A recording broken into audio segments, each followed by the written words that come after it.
समस्त किसान भाई मानू मोर नमस्कार। मु मनमोहन देव, वैज्ञानिक फार्म मेसिनरी एवं पावर फसल उत्पादन विभाग, भारतीय दलहन अनुसंधान संस्थान जहाँ आईसीआर रो एक संस्थान।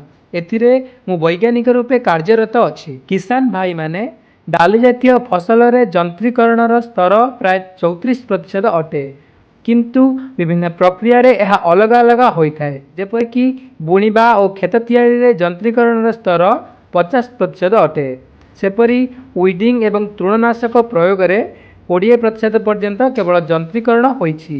एसबू को ध्यान में रखी तृणनाशक पाई जंत्रगुड़िकर आवश्यकता रही एवं आपण माने मध्य एथिपाई जंत्र चाहूँगी।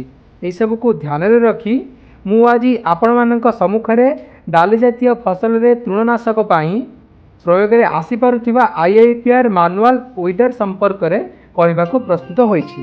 आईआईपीआर मैनुअल वीडर को बहुत टूल रखि पारुथिबा बाहक सहित तैयारी करा जाई अछि, जेउतिरे आपण विभिन्न ब्लेड लगाई पारिबे। जदि आपण बूट को 30 सेंटीमीटर व्यवधान ले बुणिछंती तेबे 18 सेंटीमीटर ब्लेड लगाई पारिबे। जदि 25 सेंटीमीटर रे मसूर को बुणिछंती तेबे 12 सेंटीमीटर ब्लेड व्यवहार करि पारिबे। एथिपाई अलग अलग अटैचमेंट रो व्यवस्था करा जाई अछि।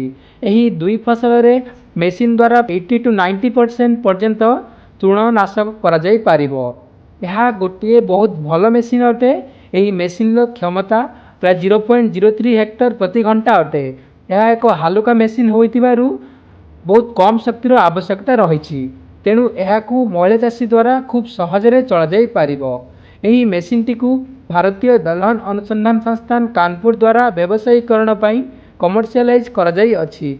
आपण यह भारतीय दलहन अनुसंधान संस्थान कानपुर रे संपर्क करी प्राप्त करि परिबे।